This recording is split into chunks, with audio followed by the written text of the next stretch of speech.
Introducing your trusted source for high-quality Black emojis, better known as Blackmoji. We believe Black is beautiful, and that beauty should be reflected in the digital market.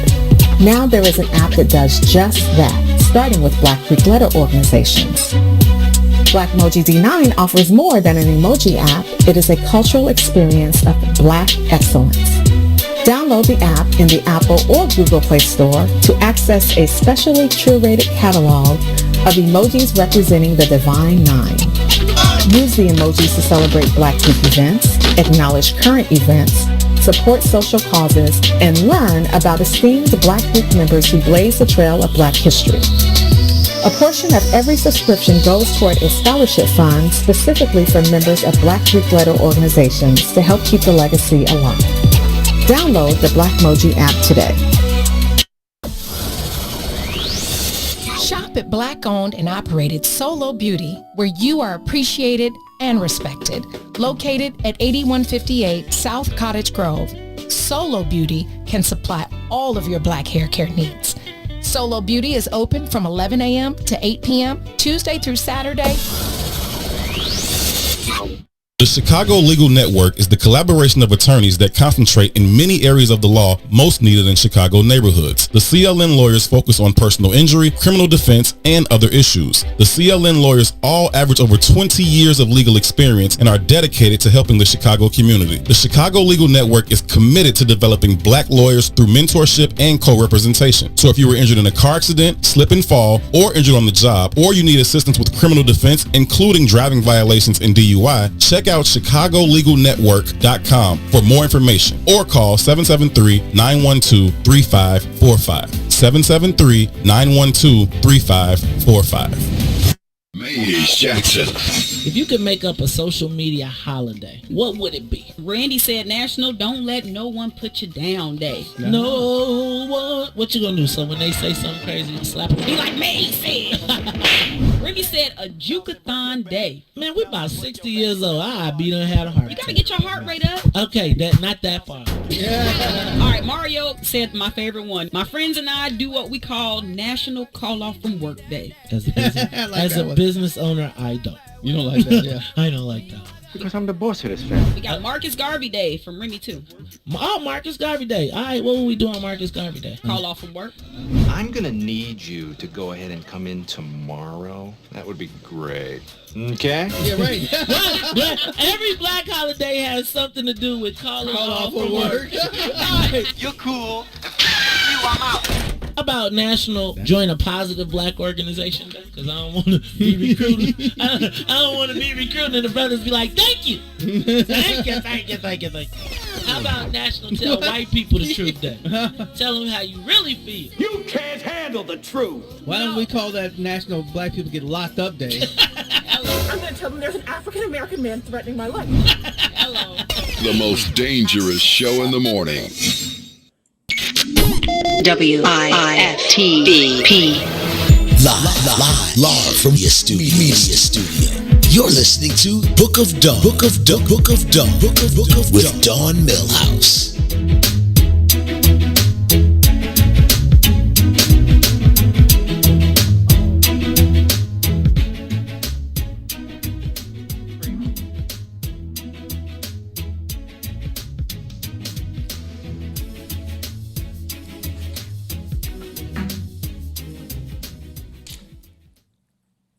Good morning, sunshines. Good morning, Lisa E. Happy Friday. Good morning. Friday.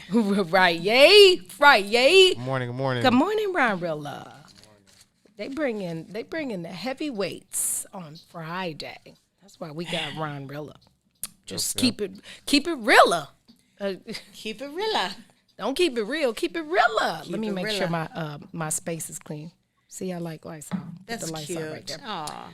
So that Mr. Millhouse doesn't call and say, clean off your desk. So, good morning. Happy Friday. Happy rainy Friday. The rain just came down like whoa, like man. Black Rob. I didn't even know. I gotta call Black Rob. We gotta get him on the show.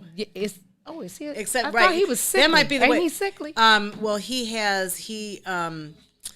his kidney. He was waiting on a list to get a kidney donor. Right. So That's yeah, what I thought. Yeah. But that's a jam though. Like, whoa. Listen, it is 64 degrees, but it's dropping fast. So if you are already gone, I hope you took a jacket. And if you haven't left your house yet, make certain that you prepare for the 40-degree weather that will soon be here after this rain mid-afternoon stops. Today is National Slap Your Annoying Coworker Today. Ron, could you come in here? No, I'm just kidding. Why Ron? I'm just kidding. I can't say out loud who I would slap, but I'm just okay. Let's move on. It's also National Croc Day. Do you wear Crocs? I have Crocs. purple ones. Yeah, so it's National Croc Day. I told you everything has a day, and I'm gonna make sure that there's a Book of Dawn Day, what's in it for Black People Media Day, a Millhouse Charities Day. Man. Yeah, happy birthday to the homegirl La 10. And if it's your birthday and we don't know it, happy birthday. It's somebody's birthday everywhere, right? Yeah, somebody. It's also not a birthday for the businesses in Chicago, the non-essential businesses. Yeah. The crazy thing is that I knew that was going to happen. When they said the nightclubs could open, I said, uh-oh. It's about to go down because people are not going to honor the code of social distancing because that's the whole purpose for a nightclub is to be in a place together. Now I'm wondering, are the suburbs going to follow suit with Chicago? Well, according to the governor, I don't know specifically because it's like by county or region. So I think you'd have to look, but yeah, I think there's some rollbacks across the board in the state. Okay, because I'm curious because I see everything that says Chicago, and I know it's the 2 weeks, and it starts tonight at 10 o'clock. So I know there's people that have different parties and things going on, but yeah. Yeah, you can check out the city website and Mayor Lightfoot's page for the specific details, but safe to say 10 o'clock curfew. So if you're somewhere and you are ready for a last call, have your last drink at 8:30 because you got to drive home, and you definitely don't want to be tipsy driving. So yeah. You know what? I don't have a club. It is tragic for the economy. It's tragic for the business owners. But I'm gonna tell you, the sooner we decide to follow the rules, the better. As soon as we agree to wear masks and do what we're supposed to do. Your life is on the line. Exactly. There's no money you could make that has value versus somebody's life. Yeah, I agree. And I would call first if you're going out to dinner because a lot of places, some restaurants are going to use their choices, but a lot of places, if they don't have a food license, I know they're not going to be open. That starts, like I said, 10 o'clock tonight. But I know that some restaurants are just going to only have curbside and takeout. So I would call if you're going to go out to dinner tonight, call first and see what their rules are. So. Yeah. But yeah, make sure you check it out. Make sure you just follow the rules. But that doesn't mean you can't go buy Kimbark Liquors before 10 o'clock. Yeah. On East 53rd Street. It's right there at the corner in the plaza at Woodlawn and 53rd Street. Check out Kimbark Beverage Shop, Jonathan Swain. And grab your booze for the weekend. Exactly, because then the people that you wanted to slap at work, you could just drink your sorrows away and enjoy the weekend. Right. You know what? I think it's my friend Lisa Foster's birthday. Lisa, is your birthday today, tomorrow, or Sunday? I know we have something Sunday, but I think it's Lisa's birthday. Happy birthday, Lisa. She's actually going to join us on Who's That Girl Wednesday. She's a property consultant and super dope, but I think it's her birthday. Happy birthday, Lisa. Happy birthday, Lisa. And if you're not watching and I'm telling you happy birthday, we're going to have a problem. That's different than a problem. But she can watch it later because you can text her and tell her to watch it. Absolute facts. Yeah. Absolute facts. And matter of fact, that goes hand in hand. So while you're going to Kimbark's and getting your liquor, binge watch the Book of Dawn, and by the time you're done with the Book of Dawn, you can start watching all the other shows on the Maze Jackson Page platform and What's in it for the Black People, and just binge watch all weekend. Stay inside, drink, and watch us.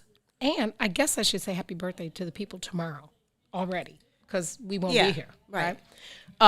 Howard Davis, Kenya, Jean, my friend Jean Johnson. Yeah. Her daughter's, her firstborn's birthday's tomorrow, Kenya. Hey, Jean. Reverend Contrail Jenkins, happy birthday. And Dawn Early, my cousin, her birthday is tomorrow as well. Oh, happy birthday. Yeah, happy birthday, y'all.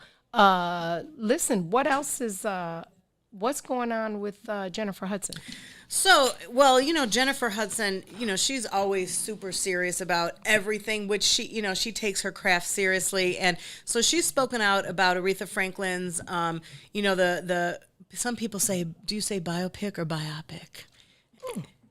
I call it biopic. I think I say that too. Yeah. I'm not even sure. I don't even like that word. The film Respect is competing with National Geographic's limited series on the Queen of Soul. Now, before she passed, of course, in 2018, Aretha gave her blessings to Jennifer Hudson to play her on the big screen. They had gone back texting each other, and she's like, I don't want anyone else to play me but you. But Cynthia Erivo has been tapped to play Franklin in National Geographic's Genius Aretha. So I don't know. That's been kind of going back and forth. But Aretha, said if it's not a film, it's nothing. So Jennifer said she was honored to be picked to play. And, that's going to be coming out soon. Everything kind of got postponed due to COVID. And that's going to be released later in theaters in 2020. And the one from the National Geographic, that's going to be a wide release in 2021. So I guess... So does the other company, did they get permission to do that? Well, see, and I'm thinking because it's a series, it's not a film, and I guess people can do like a series, and I don't understand that because I guess people can do various ones, but it was like when they did the Whitney Houston and the Whitney when the family didn't say they gave their permission, so I guess it's up to people if they want to watch it. But I mean, and National Geographic is pretty on point with things, so that, and maybe they're taking it from a different standpoint. I mean, Aretha was so big that you might have 10 different people that want to pay their respect, if you will, to to her, and I mean, she's definitely an icon, So I don't know. For sure. We are going to take a break, and when we come back, we're going to be joined by Chicagoan and Generations Mentoring Coordinator Dana Kaprowski. We talked about yesterday being National Stuttering Day, and Dana has dedicated her life now to helping people overcome and have support that stutter. And she's going to join us when we come back. Stay with us. We'll be right back. You're listening to The Book of Dawn. What's in it for the Black People Media? We'll be right back. WIFTBPM. Shop at Black-owned and operated Solo Beauty, where you are appreciated and respected. Located at 8158 South Cottage Grove, Solo Beauty can supply all of your black hair care needs. Solo Beauty is open from 11 a.m. to 8 p.m., Tuesday through Saturday. The Chicago Legal Network is the collaboration of attorneys that concentrate in many areas of the law most needed in Chicago neighborhoods. The CLN lawyers focus on personal injury, criminal defense, and other issues. The CLN lawyers all average over 20 years of legal experience and are dedicated to helping the Chicago community. The Chicago Legal Network is committed to developing black lawyers through mentorship and co-representation. So if you were injured in a car accident, slip and fall, or injured on the job, or you need assistance with criminal defense, including driving violations and DUI, check out ChicagoLegalNetwork.com for more information or call 773-912-3545. 773-912-3545. Is it really a good idea to have the same senator for 3 generations? I support term limit for all elected officials. Our senators need to bring home growth for our business community, jobs, housing, service for our senior citizens, and health care. We need new ideas and new approach to federal representation. I'm Dr. Willie Wilson. Vote for me and send me to Washington, D.C. God bless. Paid for by Willie Wilson for Senate 2020. WIFTBP. Live from your media studio. You're listening to Book of Dawn. With Dawn Millhouse.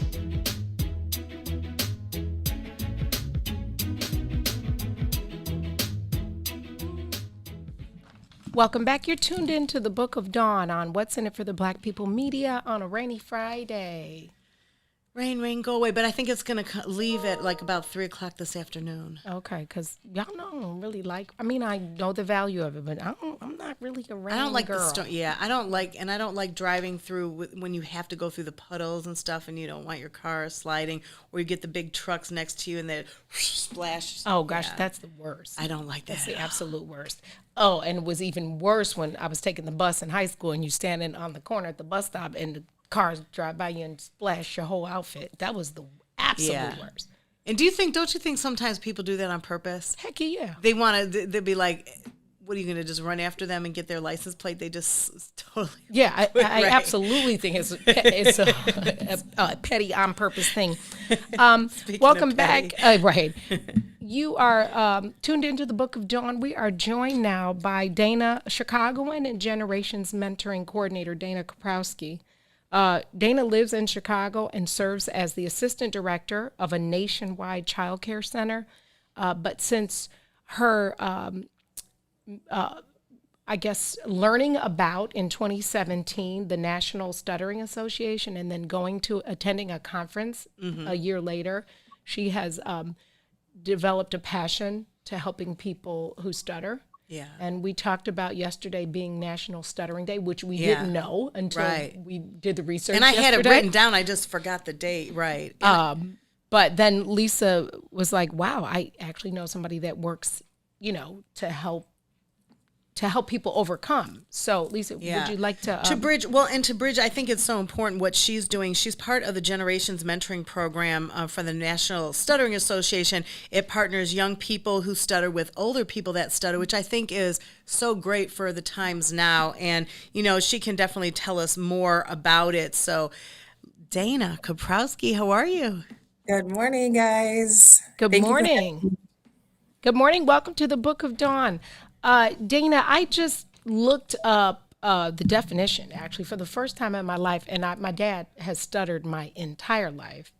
I actually, for the very first time, just looked up the definition of stuttering, and it says, stuttering, also known as stammering, and dysphemia, is a speech disorder in which the flow of speech is disrupted by involuntary repetitions and prolongations of sound, syllables, words, or phrases, as well as involuntary silent pauses or blocks in which the person who stutters is unable to produce sound.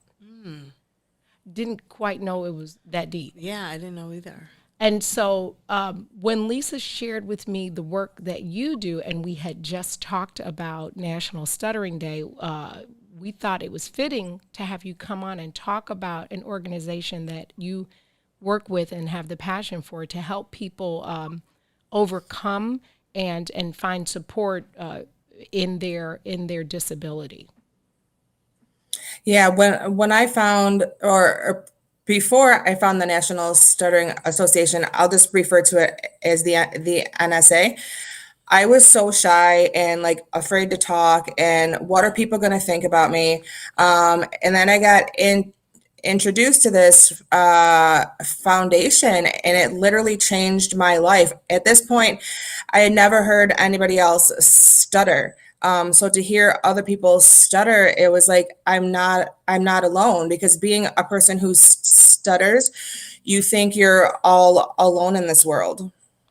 Yeah. I don't stutter. And if I could just be transparent and share my ignorance of what it really is now that I actually know. We always, as a kid, you make fun of things that you shouldn't, and you judge when you shouldn't, and then you develop these what you believe, or the stereotypes of if somebody's stuttering, they're lying. You know what I mean? And so you just think about all the cruel things, or let me say what I did, of people who stuttered, not really realizing that's not intentional, and that's something that you are either born with or experience trauma and developed. Yeah. And Dana, for you, growing up, did you have were you bullied? What was your experience growing up before you realized about the whole NSA? How was your experience? For sure, teased and bullied, not only by other kids. I have a clear memory of when I was in elementary school. I had gone up to the teacher and asked her something, and she was like, "Whoa, whoa, whoa, what?" Like she clearly mocked me. And at that point, when you're 8 or 9, if an adult is mocking you, it instinctively goes in your gut that there's something wrong with you. So then I definitely pulled back. Didn't want to do things in school. Didn't want to go to kids' birthday parties. It was tough. Yeah, I can only imagine. And when was it in your either elementary or high school years that you met other people that stuttered? When was the moment in your life that you realized it wasn't just you? I actually didn't meet somebody else who stuttered till I was probably in my early 30s. There was a video chat group happening that I got introduced to, and what happened is I accidentally clicked on the link, not meaning to enter this video chat, and all of a sudden there's like 10 other people who stutter staring at me, and they're like, "Hi, welcome," and I was like, "No, like I don't mean to be here." And then from that day on, I've formed amazing bonds. We call each other Stamily, our stutter family. So I have Stamily all across the world now. Wow. That's really cute. Stamily. Yeah, that is. And I saw another interview that you did. I didn't know, do you have like the stats? Because I know that there's different stats for men and women who stutter. Yeah, so about 1% of the world's population stutter. That equates to around 70 million people. So that's why I'm so happy to do something like this, because I didn't know there was an NSA, or I didn't know there was other people who stutter. So to be given the opportunity to be on a platform like this is amazing. And statistically, 4 out of 5 people who stutter are men. So us women we call ourselves unicorns because we're magical and rare. Wow, that's good. That is good. And I love turning something into a positive. That's great. Some people suggest that stuttering runs in families. Is there anyone else in your family that stuttered, or were you like a first generation of it? As far as we know, I'm the first generation. I don't know of anybody else who stutters, so it's pretty interesting.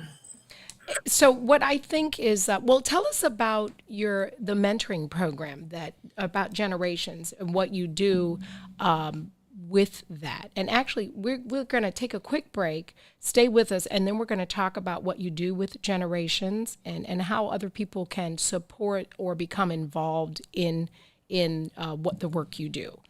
You're listening to the Book of Dawn on What's in It for the Black People Media. Stay with us. We'll be right back. WIFTVPM. Introducing your trusted source for high-quality Black emojis, better known as Blackmoji. We believe Black is beautiful, and that beauty should be reflected in the digital market. Now there is an app that does just that, starting with Black Greek letter organizations. Blackmoji D9 offers more than an emoji app. It is a cultural experience of Black excellence. Download the app in the Apple or Google Play Store to access a specially curated catalog of emojis representing the Divine Nine.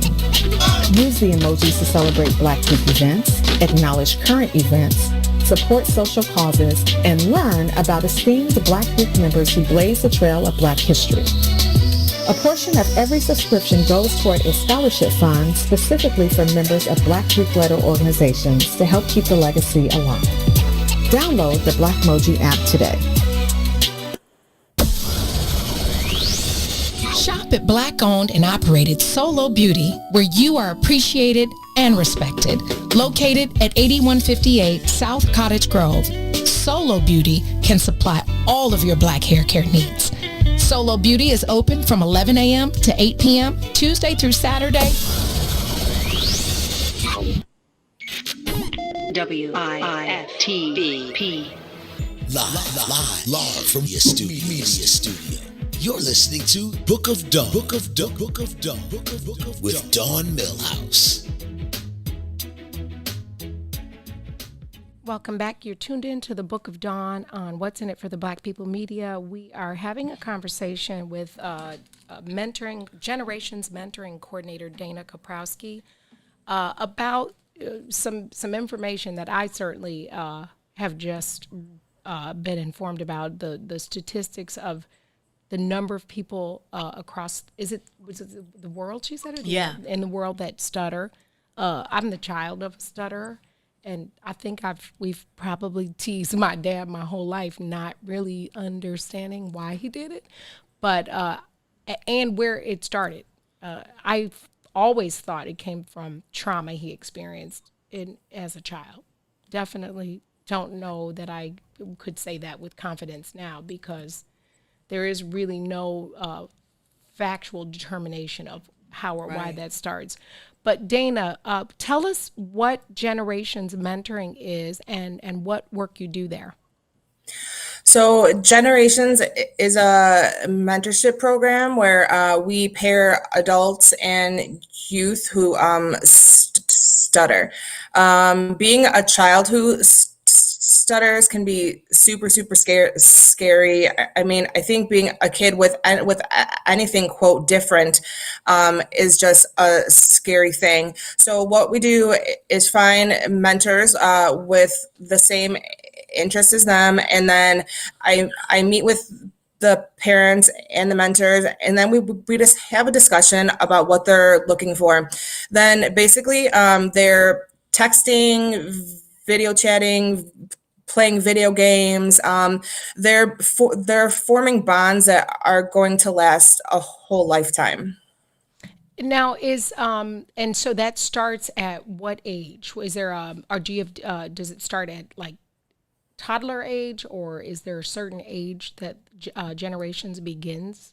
Yeah, so we start at the age of 7 and go to 17 to be a mentee, and then mentors are over the age of 18. And are there any specific universities or high schools that you are aware of that have provisions for teaching and children that stutter? Not that I'm aware of. There are so many universities and schools when it comes to that. I'm unaware of like specific schools that are just geared towards that. It would make sense. Mr. Millhouse found out in college he was dyslexic, and University of Illinois had a program that allowed him to learn the way he learned best. Yeah. Which helped him through the process of graduating. And so it would make sense if there are that many people worldwide that stutter, that there are provisions somewhere, because that person would need a different kind of learning experience. Right. You know what I mean? So there's definitely like you could go to see like a speech therapist or get like an IEP, like an individualized education plan that is geared toward you, like you said, to help cater to your learning abilities. And Dana, how is that? What's the process for a parent who has a child that stutters for them to become involved? Sure. So you can go to westutter.org /generations, and there's an application there that parents can fill out. It gives us all the information that we need to know about their child. I then meet with them, let them know what we're about, and see what they want from us. And honestly, we have some pretty emotional conversations.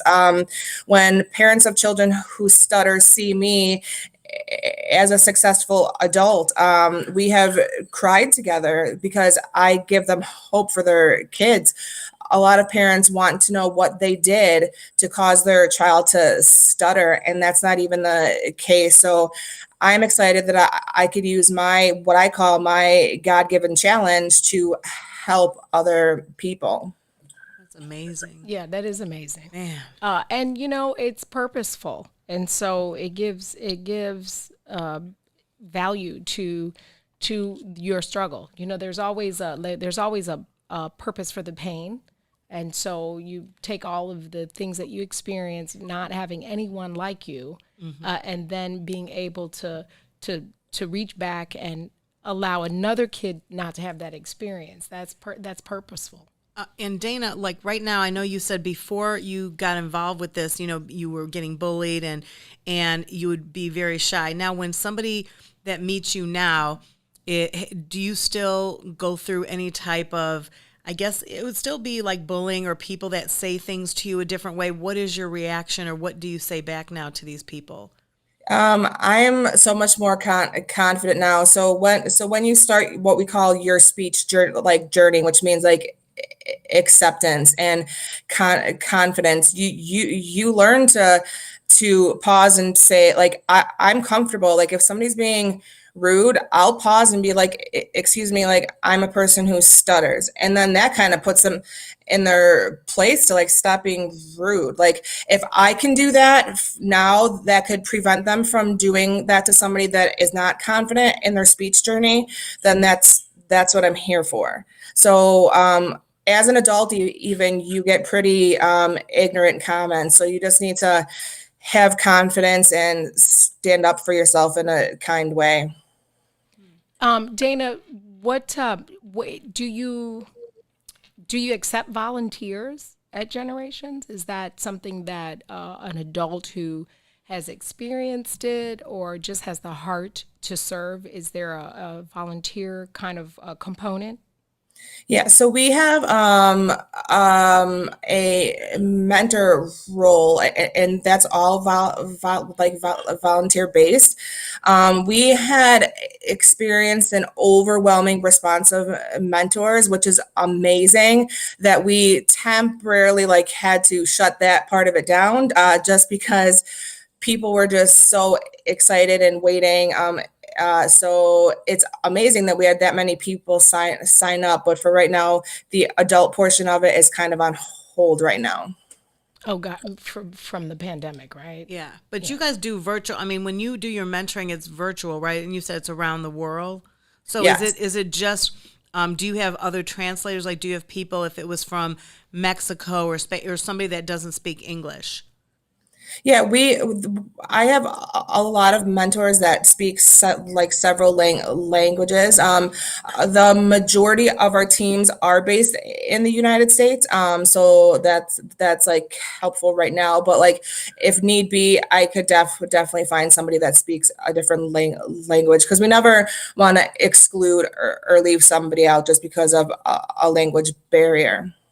Yeah, I guess I never realized that part. Right.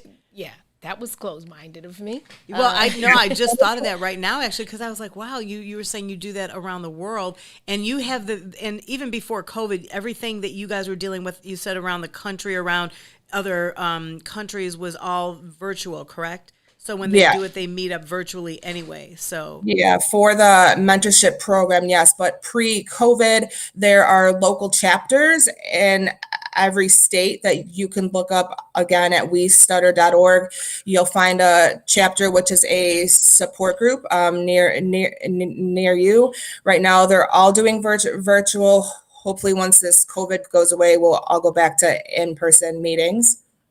Does it, like, I know it would be hard for me with kids that, kids get bullied for anything. You could be a smart kid getting bullied. You could be the kid whose family doesn't have money. And I mean, kids can be really mean. Do you get a lot of kids that start getting very emotional, or different ages? Like, I mean, maybe the younger ones aren't as bad as some of the preteens and teenagers. What do you find from that? I've just noticed that even being a preteen or early teen who doesn't stutter, like that's just a tough age for everybody. Mm-hmm. But being a person who stutters, that's definitely an age where it's tough, where that's when this mentorship program is amazing, because they because they can go to their mentor and say like, hey, I was getting picked on at school, or I feel this way. Our mentorship program is not geared to, quote, cure your stutter. It's to help you navigate through the world with this challenge that we're given, and to have a mentor that has experienced this at some point in their life that is so beneficial for our kids to have. Yeah, agreed. And the sad part is that we really need the rest of the world to be mentored, if you will, with people that, you know, we're all so used to being one way with everything that when somebody wears somebody that's different, everybody looks at them as you don't fit in. And so, you know, instead of the people, you know, it's not your fault that you stutter, you just speak differently. But, you know, and it's hard because people do, you know, people laugh and do things with, you know, somebody that's different. So maybe as a whole, we need to just learn how to accept everybody and just realize just because you're the majority, that doesn't make you better. You know what I mean? So I don't know what I'm trying to say it in a way, but you know what I mean? Yeah. Unfortunately, that'll be the day, right? I mean, black, short, tall, you know, Bigfoot. Like, it's just, I don't know that we'll get there, but we can definitely keep trying and making certain that we have the awareness. Like, again, yesterday, I just, you know, I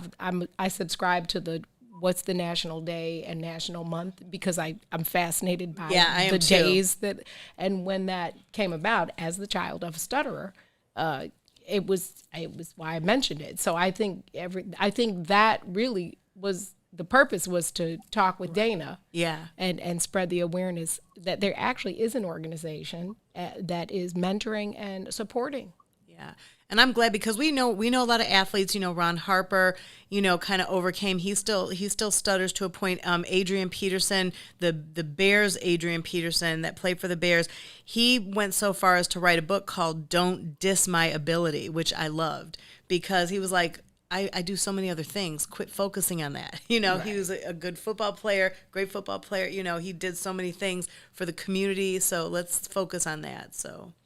Well, Dana, thank you so much for, at the last minute, coming through and sharing your story, your passion, your purpose, and your time with us.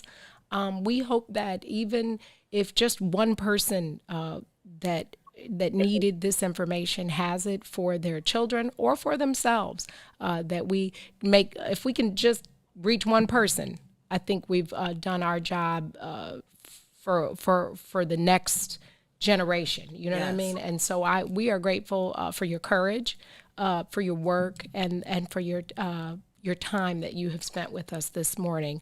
I put it in the group chat, westutter.org /generation, and it popped up in there. So if you know anybody or you want to volunteer or be a mentor, take your time, be patient, and don't judge, and join the cause. Thank you so much, Dana. We appreciate you. Thank you so much for having me. You're listening to the Book of Dawn. What's in it for the Black People Media? Go to Kimbark Beverage, scoop your booze, and it's a Netflix kind of, it's a YouTube kind of night. You can just watch all of the What's in it for the Black People Media for the last week if you missed it. Right, not a Netflix and chill, it's a YouTube and chill. Yeah, because you don't even have to DVR. You don't even have to fill up your DVR with a lot of space. You can just watch YouTube, click on the Book of Dawn. And I mean, who doesn't want Dawn and Lisa and Esco and Ron Rilla in your living room? All day. Smiling at you. Yeah. When we come back, we're going to talk about being petty. Ooh, I'm not familiar. Stay with us. We'll be right back. WIFTBPM. The biggest threat to Illinois citizens from Washington is health care costs and policies. Senior citizens have their Social Security reduced from Medicaid, and some of our senior citizens live off $3 a week for food allowance. Working families are facing bankruptcy over policy and limit and costs. Drug prices require decisions between food and Medicaid. I'm Dr. Willie Wilson. Vote for me and send me to Washington. God bless. Paid for by Willie Wilson for Senate 2020. Chicago Legal Network is the collaboration of attorneys that concentrate in many areas of the law most needed in Chicago neighborhoods. The CLN lawyers focus on personal injury, criminal defense, and other issues. The CLN lawyers all average over 20 years of legal experience and are dedicated to helping the Chicago community. The Chicago Legal Network is committed to developing black lawyers through mentorship and co-representation. So if you were injured in a car accident, slip and fall, or injured on the job, or you need assistance with criminal defense, including driving violations and DUI, check out ChicagoLegalNetwork.com for more information or call 773-912-3545. 773-912-3545. WIFTV. Live from your media studio. You're listening to Book of Dawn. Book of with Dawn Millhouse.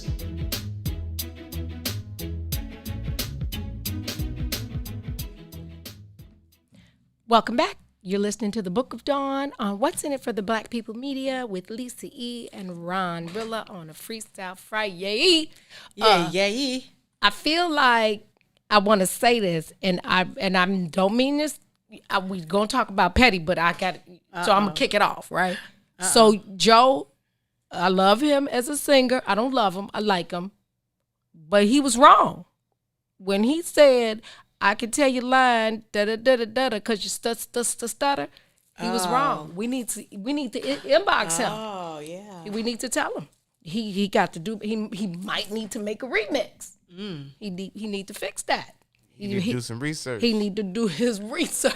Right. I'm just saying, Joe. If you're listening, if you know him, tell him I said do a remix, and he can break the music here. He can break the music here because even though that wasn't true. We're gonna have him on in a few weeks, hopefully. Yeah. He was a part of the problem. I'm just putting that out there, and that's the subject I want to talk about a little bit is petty. So, let me get on my let list. me see. Okay. Don't you think everybody has a little inner petty? Yeah, definitely. Yeah. Okay. So, what do you think that comes from? Why do you think that? What is petty? What is the definition of petty?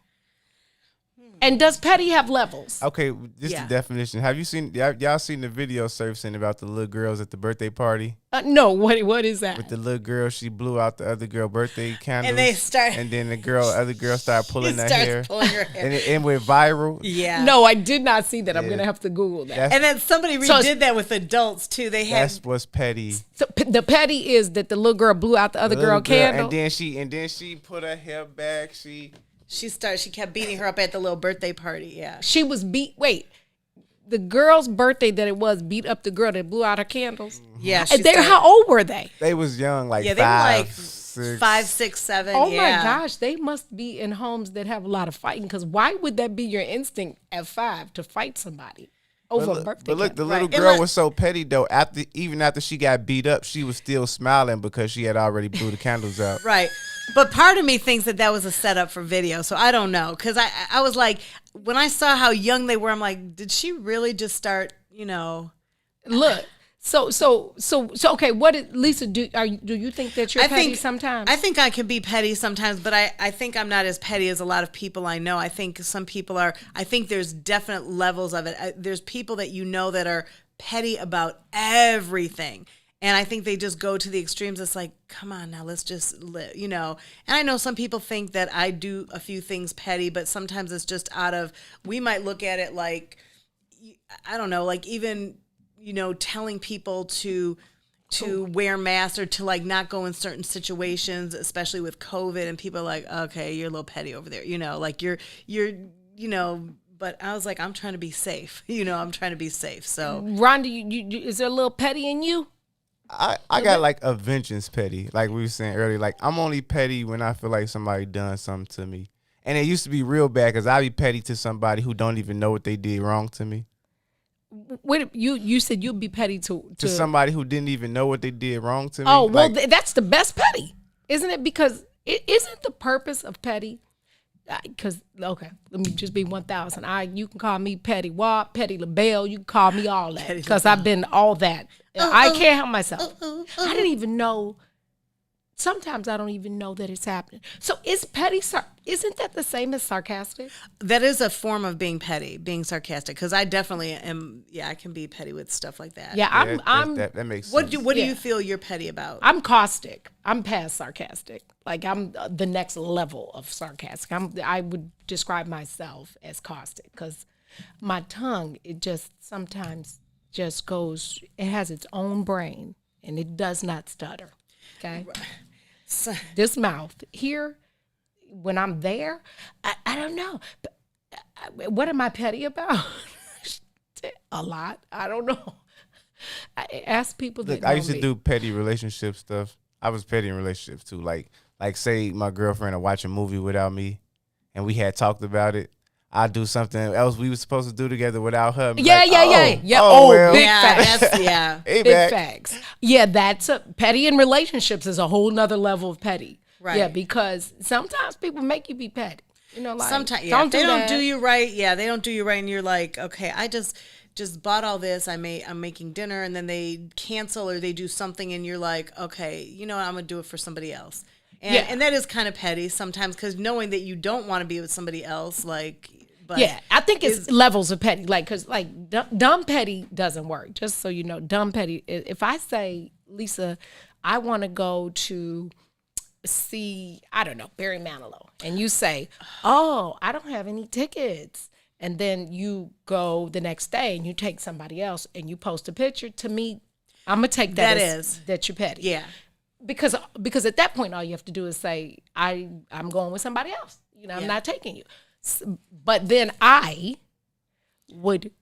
the thing that I know you want to do the most. Don't ever do that to Barry, though. If you say Barry, please don't do. Like, you know, I'm a fan of Barkley, right? But I'm a fan of. So if she did something like that to me, I would make it my purpose to get up with Barkley, send me a video. No, and not even tell you, and just be like, and how you be like, when was that? Oh, girl, yesterday, across the street from your house. You know what I'm saying? I definitely would go there. Yeah.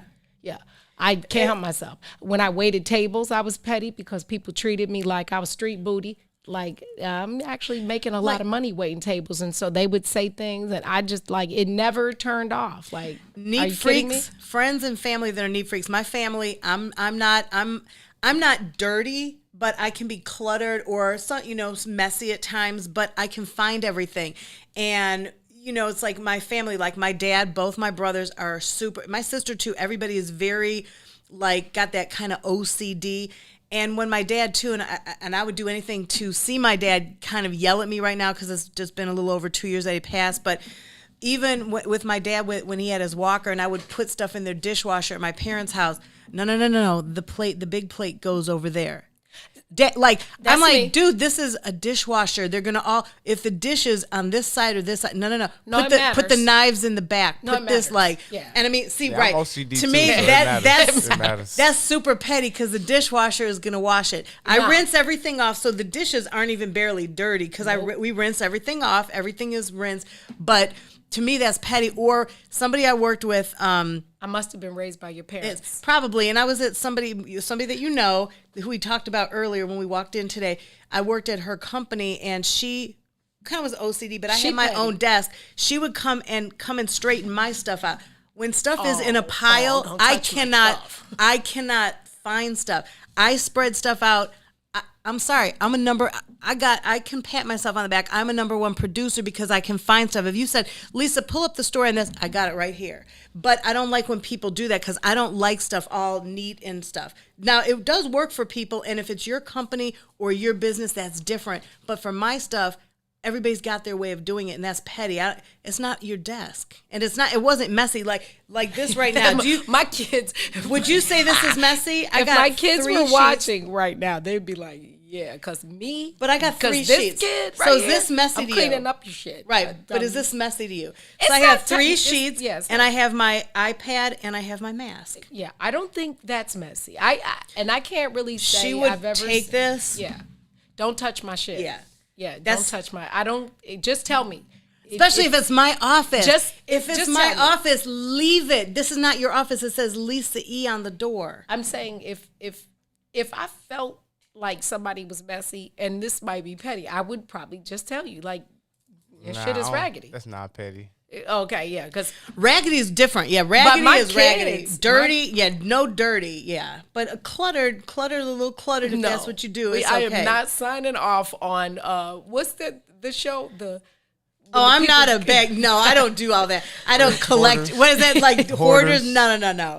I'm talking about doing work. If I got to come in your crib and try to dig my way to your couch, no, that's different. No, but if I have stuff on my desk and I have things at hand and I'm like, okay, let me pull this, because I have clients, like when I leave here, I have 3 different clients I'm working with, so I have stuff on my desk, but I know exactly where to pull them from. Well, I can say this. If my kids are watching, they probably are talking. If they're listening to you, they're probably like, "Yep," because I will go in their house and organize and clean up and straighten up and put stuff where it actually should be. Never mind that it's their house. The dishwasher, I probably was raised by your family because my family, if they're has watching, a place. Everything has a place in that dishwasher. You can't just. And what about? I hate a raggedy, messy dishwasher. My dad too would tell me. You have to line the forks up with the forks, the knives with the knives. You put the plates there. Now there's a place for stuff. Just because it all fits doesn't mean it goes in. If you don't shut a drawer completely, if there was like this much. Shut the door, you didn't shut it. Like everything, if you take a piece of wax paper or something, no, it goes back this way, like right away. So what's too petty? Give me an example of somebody being I would, petty. I don't think like OCD, that's like a problem. It's not really like petty. I know people with OCD. That's a little different because you're doing But you're not as bad though, because you would be rearranging these, like seeing this little Clorox wipe, you would be taking it. The only reason I left that is because we didn't use it. Don't forget some people confuse like self-care with pettiness. You could be like looking out for yourself and somebody would look at you as being petty because you're not helping out, Do you think the pandemic makes us more petty? Yes. But I think also it makes y'all went out and stole all that tissue and bought all that water and tissue. Oh, that was hyper petty. Yeah. I mean, you aren't going to boo-boo that much in a couple months for I ain't people gonna lie, to buy 75 pair of... I ain't even going to lie. I got a slight addiction with Lysol, but I had that pre-pandemic. Like I'm a germaphobe. So But did you buy 72 rolls of toilet paper? Not 72, but I had some for everybody. You listen to the Book of Dawn on What's in It for the Black People Media. I also had champagne that I went and got from Kimbark Beverage, and I bought a bottle of Prosecco in here today. You know I bought snacks in here today, right? It's like crumb cakes and all that kind of stuff. I don't drink, but I need to drink. We about to pop a cork from Kimbark. We'll be right back. Wop. Oh, that's Fetty Wap. WIFTBPN. Shop at Black-owned and operated Solo Beauty, where you are appreciated and respected. Located at 8158 South Cottage Grove, Solo Beauty can supply all of your black hair care needs. Solo Beauty is open from 11 a.m. to 8 p.m., Tuesday through Saturday.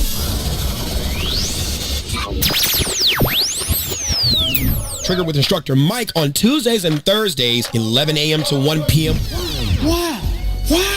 Why? Because someone told a great guy no. No! God, please, no! No! And he told that no, and he said, fuck it. I'm going to go ahead and turn that no into next opportunity. That's the latest book I just released, What I Tell Myself About No, because children who do not understand the power of rejection and the propulsion that occurs inside it becomes adults who can't take rejection. And your next opportunity could be right around the corner if you just understand how to use that no. And that's why we exist at What's in It for the Black People Media Network, because someone took a no and said, I'm going to create next opportunity. You're not silencing the voice, because that's what's in it for the black people is the truth. Not always that you want to hear. It's the shit that needs to be said, because our ancestors fought and died to give us the right of access. And who the fuck are you to tell me no?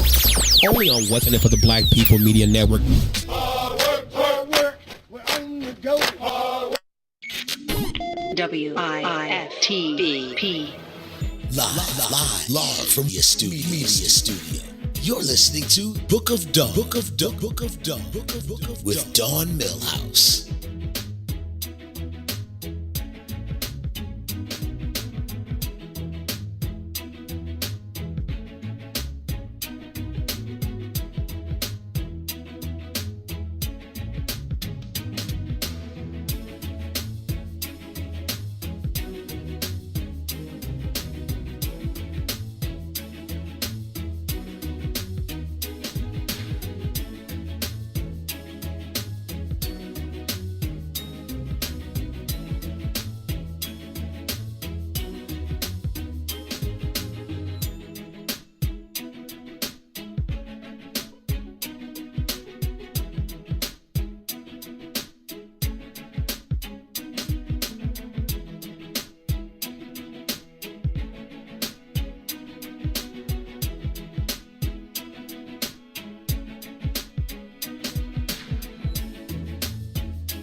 guess what? I have a surprise. Yay. Guess who's in studio? You see her. Hey, the pink revolutionist. Yes. The one and only brave chick, and my sister friend, Erica Bracey. Welcome, Erica, to the Book of Dawn. Thanks for coming. I had to, first of all, like, you were a crossover between Who's That Girl, Woman Crush Wednesday, but you got so much more than that. So we're going to crush on you today, Friday, because we crush on you every day because your work never ends. You are a tireless advocate for the support of breast cancer, people that have it, people that have been affected by it, and you're a survivor. And so I just, I kept trying to squeeze it in on a Wednesday, but I think that that my woman crush for you is every day. You're a for real superhero. Did you know that? You like for real one. If you don't know who Erica is, shame on you. You've been living under a rock. But she is a Chicagoan who is a Chicago native who is a survivor. And how many years has it been for you? This year it's 11 years. So yeah, so I have been a survivor. I've been a survivor all my life. Facts. But, Facts. For cancer, it's been 11 years. And you have what would have killed most people, literally or in their spirit. You have taken and found a way to turn that into a mission to support people going through the same issues. Yeah. Tell me when you realized that first tell me about the diagnosis. My diagnosis? Yes. So I was 39 years old, and I had a cough, and I couldn't get rid of this cough. And so, I got on Z-Packs, I had x-rays, I was on inhalers and everything. They couldn't figure it out. And so one day I was taking a shower, and I had this violent cough, and I coughed up this bloody mucus plug. And I didn't know what it was. I was nervous, but I got out the shower. I was like, okay, just keep going. So I was watching Love Jones, my favorite movie. And I was, just as Lorenz Tate was saying his famous line, something popped in my head, and I just put my hand on the side of my breast, like I was about to, I don't even know what I was doing, but I put it there. And I felt this little round, it felt like a pea, and it was kind of hard. And on a normal day, I would have, ignored it because it was so small. Mm-hmm. But something just said, E, go get this checked out. So fast forward, I went to get a mammogram. I had 7 pictures taken. The doctor came out. She said, Erica, we don't see anything. Most people have, lumpy breasts. So if you feel anything else, come back. Okay. And 7 years prior, I had a lump. My fiance had died from renal cell carcinoma, which was kidney cancer, in August. And in October, a mosquito bit me, and I was scratching my chest, and I felt this big lump. And 7 years prior? 7 years prior, prior to 2003. Okay. And so I went and got a mammogram, and they did an ultrasound, and they found that it was a cyst. So fast forward 7 years now that I'm in this situation, I asked them, I said, okay, can I just do an ultrasound? They said, I don't think you need one. And I was like, well, I would still like to take one. So I did an ultrasound, and as I was looking at the screen, nothing came up. They said, Erica, go ahead, there's nothing there. And as I was getting up off the table, I said, I know I found something. Can I try to find it myself? And the technician said, sure. I laid back, put my arm back. She said, when you feel it, let me know. So I put my hand directly on it. I said, it's right here. She said, open your fingers. Open my fingers. She put the camera right there. And when she put the camera, it just appeared on the screen. And so the doctors came. When they got the doctor, he came in. He said, you know what? I don't think it's anything, but we're going to biopsy it anyway. I said, should I be worried? I said, I don't think it's anything.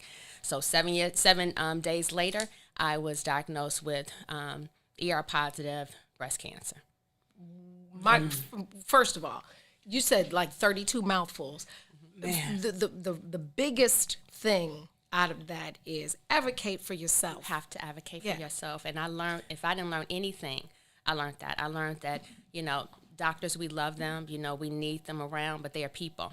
and they practice medicine. And they're fallible. Yeah. And yes. And you were under 40, and a lot And of I was times under they 40. tell you not to get a mammogram till Yes. after 40. And I was the first. I Yes. was no one in my family that I knew of had breast cancer. So, of course, I'm thinking, I don't have breast cancer. So, you know, they had me come in, and that was the diagnosis. And it was like a brick fell on me. You know, it's like it was black clouds all over me, and my life just flashed into, you know, broke into like a million pieces. So I was trying to put those pieces back together. Yeah, and so the because your instinct is yours. Yeah. And you have it for a reason. Yes. And so when you advocate for yourself, like this story, we could not be having this conversation had you not advocated for yourself. Yes. That's the first part. The second part is, at the moment you're diagnosed at such a young age, was there any moment you felt like sorry for yourself? I don't think I would say I felt sorry for myself. I felt like at that moment that I was diagnosed, I felt like, man, I'm about to die, you know. And so I literally pictured myself for a second like in the grave, like this is it for me. But then I was like, I don't want to die, because see, 7 years prior when my fiance died, I was begging God for death. I was begging him not to wake me up in the morning, because I didn't know what to deal with his death, because I didn't know about cancer. I didn't understand cancer. I didn't understand why it was happening. I felt like I was in a lion's den by myself about to explode. And even though I had a lot of people around me, I was just alone and sad. So I didn't think that, I felt sorry for myself at that time. And I felt sorry for myself because I was asking for death. Then I got that lump, and God said, you sure you want to die? Right. And then I was like, no. I changed my mind. You know, give me one more shot, Lord. I'm not ready. And so at that time, I felt sorry for myself that I put myself in a position to dishonor my life, your gift, you know, my gift, you know. So I had to find purpose in the pain, so that when I had breast cancer, it wasn't that I felt sorry for myself. I just felt like, man, this is attacking me, and what's my life going to be like? What's my quality of life going to be like? Because all I knew was death, because the person that I loved died. You know? Exactly. So I had to change the mindset. And the fear of what we see, or our perception from what the media presents about breast cancer, is frightening. Yes. Yeah, it does seem like you get diagnosed and then you're not here. But God. Right? And always God. Yeah. And Erica, through your journey, has it helped you? Because I know right now, too, you're very vocal. Did it help when you opened up to people? I know some people, everybody goes different routes. Some people are an open book, as you are, and which I think, you know, it helps so many other people out there, not even just women, because there's men with breast cancer, too, that it helps. And, you know, but I know some people just don't want to discuss it with anybody. They keep it tight. Has that helped you in your journey? Yeah, so I don't think I was ever that person. Let me take that back. For the first 3 weeks, I told just my immediate family. I didn't tell my mother. I didn't tell my mother for 3 weeks, only because I was afraid that she couldn't handle it. Right. And so I had to be strong and become my own pillar, so that when I told her, you know, could hold her up. Yes, but I had to have that strong faith. I had to, not even just the face, I had to believe that I was going to live, because my mother was one. Your mom knows you. So I said, look, before I tell her, I got to be ready. So then I did. I have to believe it myself. I have to believe it. So then after that, I just started, you know, I went through the process. But when I finished, the reason that I felt that it was important for me to use my story as a vehicle to support and encourage and empower other people is because I met a lot of people along the way that needed hope. They needed, you know, things. I saw a lot of barriers and disparities that were happening in people's lives. And I said, okay, who's going to help them with this? And I didn't think that I had a voice. I didn't have a platform. I definitely didn't have the funds like some of the larger organizations to do anything. And I just said, Lord, just use me as a vehicle. What is it? So he gave me the gift. My hands are gifts. So I started creating bracelets, and I wanted them to be fly that people would want to wear every day. And it wasn't like something that said, this is a cancer bracelet, you know. Yeah. It was just something that you wore, and I attached a story to each one of those bracelets. And do you still do the blessed bracelets? I stopped doing them for a moment because I was taking care of my mom, and I make all the bracelets myself. But I am going to definitely start doing them because the stories were so important, and people that didn't have cancer. You said that I worked tirelessly. You know what I'm saying? For breast cancer, and for you know, specifically for breast cancer, I do. But I also, am an advocate for women, period, and women's rights, and, just us empowering and inspiring each other, because when we do that, people live cancerous life. Life is a cancer to some people. In itself. Yes, in itself. So diet, relationships, racism, all kinds of things. So when we acknowledge and attack the cancers that are going on in our lives, then the physical manifestation may not occur. Yeah. So when you talk about Brave Chick, my face is the face of Brave Chick, but we're all Brave Chicks. But she is about, just a lifestyle of love and of encouragement and of empowerment, and helping people to understand that they own the power of their voices. So when you talked about just being vocal about our situations, sometimes when we get into a doctor's presence, we feel that they are God and that they know everything, and they don't. They don't know everything. You have to challenge doctors. I'll always go in. If I don't know, I call my friends that are surgeons, that are doctors. I read up so that I go in and I'm armed. But everybody, they don't feel like that when you have the diagnosis. It's like, oh my God, what am I going to do? So that's why it's so important for us to be able, for them to see people like myself and see people like other women that are going through this, that are challenging the system, because the system is set up to fail. Well, and generationally, people of color have never felt empowered to challenge the authority, in quotations, of a doctor. It was the doctor said, because we that definitely goes back to the intentional denial of giving us a voice, is putting the doctor in that position, the police, or whomever that position of authority was, not realizing that you do have a right. You do have a right to ask a question. You do have a right to say, no, do it again. Like you don't walk out the door just because they said, no, it's good. If you know it God gives you that instinct. And if you don't know it, if you don't know the answer and you just feel like it's not sufficient, then you ask go and questions. you ask a question, and then I'll ask a question. And if they don't know it, I need you to give me an answer by the time I get back here. Yeah. Because remember, doctors work for you. Yeah. You don't work for them. Yeah, you're paying them. You're paying them. But it's mentally, it's reverse. We feel like we work for them. It's like whatever they say. And we have some amazing doctors out here. Amazing doctors. Sure. We need doctors and nurses, But at the same time, this is your life. You get one.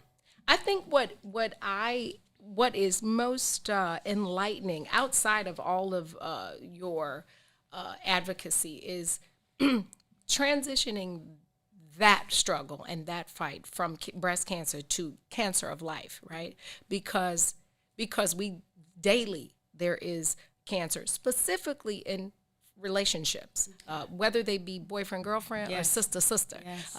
And even more so between sisters of color. Yes. We find it difficult to celebrate each other and come together as a unit, and that then, even if it's 4 or 5 of them, it becomes a cancer in that small unit. And so I think the holistic approach to healing the cancers, not just the ones in the breast that require chemotherapy, because the chemotherapy for a cancerous friendship is a thing too. Exactly. I think taking a holistic approach is probably what people know least about your journey, because we compartmentalize it into October and breast cancer. And so I'm grateful that you shared that broader perspective, because I think when people see you, they're like, oh, there's the survivor, there's the brave chick who beat cancer, not realizing that you are on an entire holistic approach of healing people. I always say that I did a post a couple of years ago in the campaign. I said, before I was a patient, I was a person. So I'm still Erica Bracey. I just happen to have had cancer and lived to tell a story. But what cancer does is it exposes your fears and insecurities.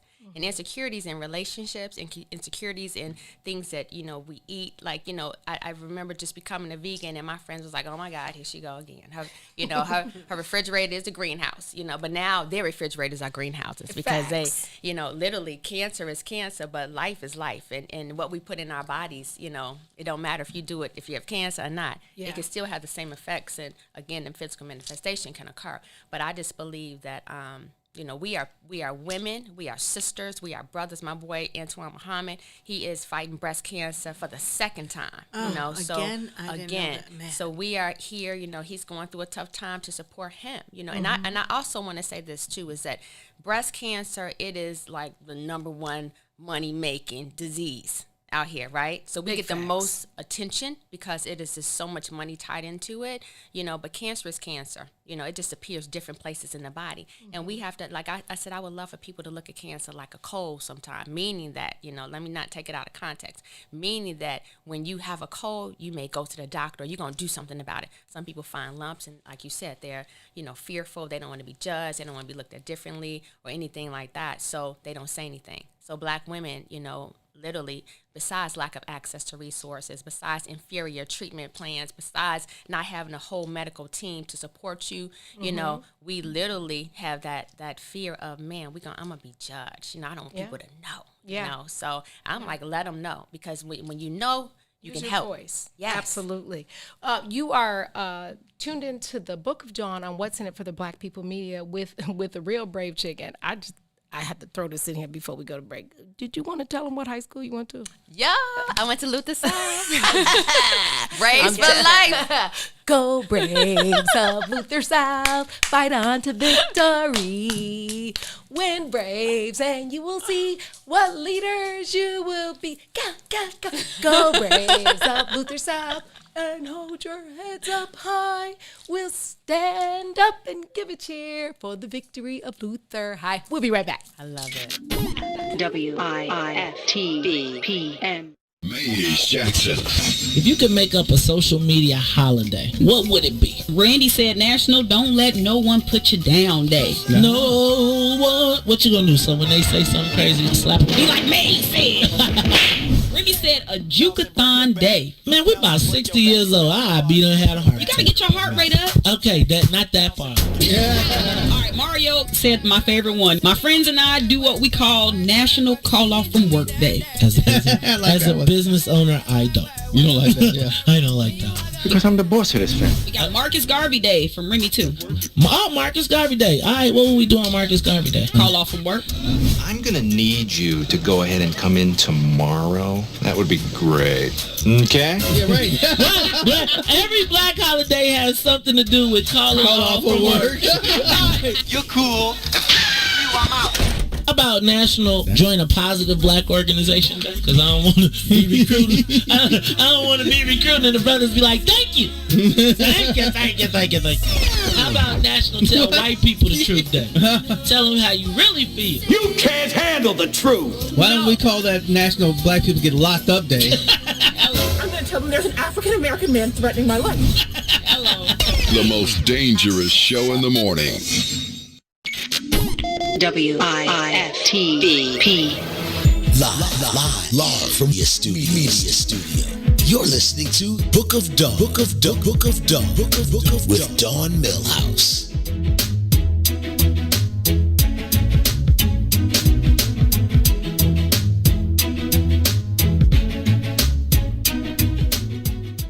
Welcome back. You are tuned into the Book of Dawn on What's in It for the Black People Media. We are joined, I just love calling you the Pink Revolutionist, but I should say pink and brown, right? It's so That's beautiful. Right. Erica Bracey, having a very candid discussion about cancer. Some would take breast cancer advice from this. Some would actually read between the lines and understand that this page in the book is about cancer of life, because there are so many cancers in people, in broken people, in broken relationships, in broken homes, and those are some of the precursors, because that's on the inside, that create spaces for things to grow, that you can will to yourself. Like if you're not, everybody doesn't have to be vegan, right? But if you practice eating clean and respecting the space, I think that that's the start. I mean, you really can't respect anybody until you respect yourself. And so that is shout out to Jennifer Hudson, because ain't that the movie she's on? Yeah. Erica, one of the most fascinating things that you do is the way you and your crew of dedicated women love on other women. Like, you will do a ride by, a fly down, a drop from the sky, and a parachute. I'm working on that one. Are you? I'm working on it was funny because I wanted to do this this walk a couple of years ago, and I was like, it would be dope if I could just be, jump out the plane and just be on a parachute, and we're coming down and we're hitting in this middle, right here, and I just had this hope, but it's gonna happen. We should do that, and we should make it like pink. Yes. Yeah. She could be like the human drone. That would be cool. Right. Super dope. Yeah. So tell us about Thelma and Louise, and tell me when that inspiration happened, and a little bit about, I know you and I, when we talk, I've seen you love on Simone, and I've seen you love on people, but tell me how that happened. So Thelma and Louise actually was, so for me, Brave Chick is a lifestyle. You know what I mean? So it's like living a life. Brave Chick is actually my alias. I was I think in 2011, my friend Rob, he went to Luther South too, Rob of Jackson. Course. Rob does my photography, everything. Of course he did. Of course he did. Of course. We are just amazing. Duh. So he's a creative, so he used to be like, what's up, Chick? And so when I was trying to figure out the name for the bracelets, he said, why don't you call it Brave Chick? I was like, nope, I'm not feeling brave. I'm feeling blessed. So I called it BLEST bracelets. Fast forward a year later, I was driving to Hyde Park, and I said, you know what? I just felt like, I needed to do some more. And I said, Brave Chick. That's what she's going to be my alter ego. She's going to be everything that I'm not, and I'm learning from her. And so first she was literally inside of me to teach me some things. And then I said, you know what, we need to go around the world, and we need to remind people who they are and whose they are, because sometimes we forget, and we all brave, right? Brave brothers, brave sisters. So Thelma and Louise, let me just address that. Thelma and Louise was about Yvette Shackelford. Is my best friend from college. I met her the first day of college at Clark Lane University, HBCU. And so literally we were in LA, and we were on the beach, on Venice Beach, and she was in the water, and I was standing talking on the phone, and I just looked out there, and I was like, man, how lucky I am to have a wonderful best friend that's just a ride or die. So we was just like, we're going to be Thelma and Louise. So we took it, and we made like a little social media show. So we would go and do all these crazy things that like somebody 39, 40, 42 would not be doing, stealing cars, doing everything, just having a good time. And basically it became this little show, and it was just truly it was supposed to reflect just the love that friends have, but also just to live your life. Don't put any barriers around your life. People may say, you're 40, you should act like this, or you 50, you should act like this, but you should act like however you feel like you want to act, no matter what age you are. You know what I mean? Yeah. And so that's how Thelma and Louise came about, and we just, anywhere we went, we just said, I know. I've participated in some of the papers. yes. At your restaurant, we was, gonna walk out and not pay the check, that was hilarious. But it's all in fun, and so it was a way in which that it just let people leave their lives for a moment and to laugh and have a good time.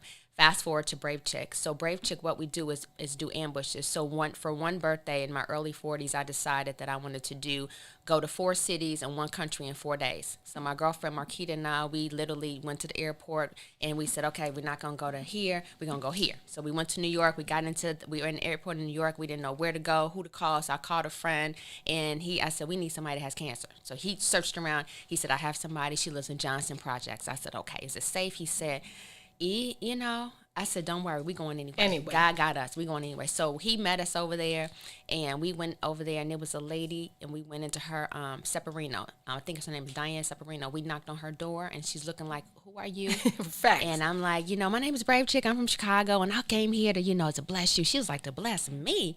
And so literally she needed a cranial prosthesis. Someone had told us. So whoever we called, it turned into these big ambushes. It grew into ambushes. Wow. So an ambush is literally when somebody comes in and you don't even know that they're coming. You may not know them or not, and you just ride down on them. Yeah. So we would fly to different places. People started to write into Brave Chick and say, hey, I got a friend, a colleague, my family members, they have cancer, or they have this or whatever. So they would become a part of our Black Ops team. So they would get all the intel for us. And then when we decided that we're going to go and surprise them, I would call and say, hey, we coming today.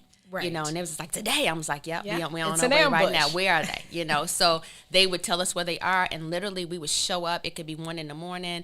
You know, one little girl loved Christmas. It was in October. We dressed up like Santa Claus. You know, she was 25 years old dealing with cancer. She passed away. But literally, it just depends. Whatever it is, we use different metaphors to help them, you know, get through it. 100% of the people need hope, but some people needed things financially. So we didn't want it to be a charity case. So we come in like a big celebration. We loud, you know, and it's fun. So we go in as strangers, but we leave as sisters. So we stay with people, and we just decided we're going to take it on the road. So people will call us from different places. We'll fly, we'll do 24 hours. People will call and set it, you know, let us stay in their homes and until we go, and we'll ambush the people, and then we'll do the city in 24 hours, and then we'll, you know, come back to Chicago. So it's been fun. And for me, I tell people all the time, they're like, oh my God, I love the work that you're doing. I was like, no, it's the work that we're doing. I have an amazing ambush team. And then whoever wants to join the team, you know, you can join it. We just send a text blast out. Nichelle Simmons, which is our ambush coordinator, she sends it out, and then people would just show up. Wow. Yeah. So it's a lot of fun. So let's start with how those of us that might not be able to, I don't know if Maze will let me off on ambush notice time. I might have to give, Big Red, I might have to tell him in advance. So say I can't go because Big Red don't let me have the time off. How could I still support the purpose of the ambush? Is there a website, or is there a way to give? Because everything counts, right? Yeah. And so even if you have a heart for supporting, how could we support that part of your mission? Well, we have a website. It actually is we're working on it now, but it's up, and it's called differentshadesofpink.com. differentshadesofpink.com. You can go there and you can donate to us, because again, a penny helps. Every dollar, every penny, every quarter, helps. And a lot of times, like I tell people, it's not always about the money. It's just about the empowerment and just, getting people, in the mindset of I can do this. And that still takes, it's time, and it does take money to get there and give everything we got to give. So they can go there. You can also cash app The Brave Chick. You can send us messages through Facebook under Erica Bracey, Erika Bracey, as well as Instagram under The Brave Chick. But everything. We have a walk that's coming up this weekend. It's seven Black women have gotten together, and they're all over the country, and they're doing a virtual walk this weekend. Wow. And all the proceeds will be donated to Different Shades of Pink charity for our Brave Chick movement. And it's you can walk from, now, you started like 2 weeks ago until October 31st. October 31st at 11:59, the race is over, but you can walk, in your home. You can walk while you're exercising. You can gather your friends in a small group if you wanted to go out and walk, and then you take your pictures, your video, and then you post it onto your pages. So it would be really what's nice. that? I want to put that in the thread. What's the walk? Is there a So it's literally these 7 Black women got together, and they're doing this, but it is oh my God, I'm gonna we'll get it during the break. We're gonna take a break, pay a few bills, and come right back with Erica Bracey on the Book of Dawn. We'll be right back. WIFTBPM. The Chicago Legal Network is the collaboration of attorneys that concentrate in many areas of the law most needed in Chicago neighborhoods. The CLN lawyers focus on personal injury, criminal defense, and other issues. The CLN lawyers all average over 20 years of legal experience and are dedicated to helping the Chicago community. The Chicago Legal Network is committed to developing Black lawyers through mentorship and co-representation. So if you were injured in a car accident, slip and fall, or injured on the job, or you need assistance with criminal defense, including driving violations and DUI, check out ChicagoLegalNetwork.com for more information, or call 773-912-3545. 773-912-3545. Introducing your trusted source for high-quality Black emojis, better known as Blackmoji. We believe Black is beautiful, and that beauty should be reflected in the digital market. Now there is an app that does just that, starting with Black Greek letter organizations. Blackmoji D9 offers more than an emoji app. It is a cultural experience of Black excellence. Download the app in the Apple or Google Play Store to access a specially curated catalog of emojis representing the Divine Nine. Use the emojis to celebrate Black Week events, acknowledge current events, support social causes, and learn about esteemed Black Week members who blaze the trail of Black history. A portion of every subscription goes toward a scholarship fund specifically for members of Black Greek letter organizations to help keep the legacy alive. Download the Blackmoji app today. WIFTVP. Live from your media studio. You're listening to Book of Dawn. Book of with Dawn Millhouse. RunSignup.com. I love that. RunSignup.com. That I could use that for a lot of stuff. So you're tuned into the Book of Dawn. We are joined in studio with Erica Bracey, the brave chick, the survivor, the advocate, the pink revolutionist. I think that's probably my favorite of all favorite. And the fact that you're brave. I mean, of course. All right. I know y'all mad. I don't want to hear it. I don't want to talk about Whitney Young. I don't want to talk about Kentwood. I don't want to talk about Hillcrest. I don't want to talk about none of it. Bolingbrook High, none of it. Luther South. Right, because we still have that. And stop with the, is it still there? Is it still open? That they say that like, who? Right. Like, we're still here. We are the school, because anybody knows that the building's not the school. Right. It's the people, duh. And there's so many legends that came out of Luther Do you say it one more time for the people in the back? Good night. You're sitting here with two of them. That's right. Drops the mic. That's right. Okay. I'm sorry. I'm off my Luther South perch that I have to stay on, because they try to go for it. I know they try do. to come for us. But runsignup.com. Yes. I actually am going to do that, because I've been really working on my steps a lot lately. You know, when you transcend into damn near double nickels, you realize you actually have to do something to maintain your sexy. Runsignup.com, so guys and girls can do it. Guys and girls, because guys have breast cancer. And then, as I said, people call me for all kinds of cancer, and I can't say, oh, you don't have breast cancer, so we can't help you. For sure. You know, so it's just literally whoever calls. So guys and girls, it's a run, walk, 5K. And again, you can do it every day. You can do it for the next 7 days if you want to, at your own pace. You want to do that. And also the Brave Chick on Instagram, or Erica Bracey. Yeah. I put your website and the Run Sign Up in the thread, and make sure. Listen, I rarely ask y'all to share, but this information today with the stuttering and with the Erica Bracey story and mission, I think this is one that I will ask you to share a lot, because the information that both of our guests today have given us, I think it has value much greater than number of viewers.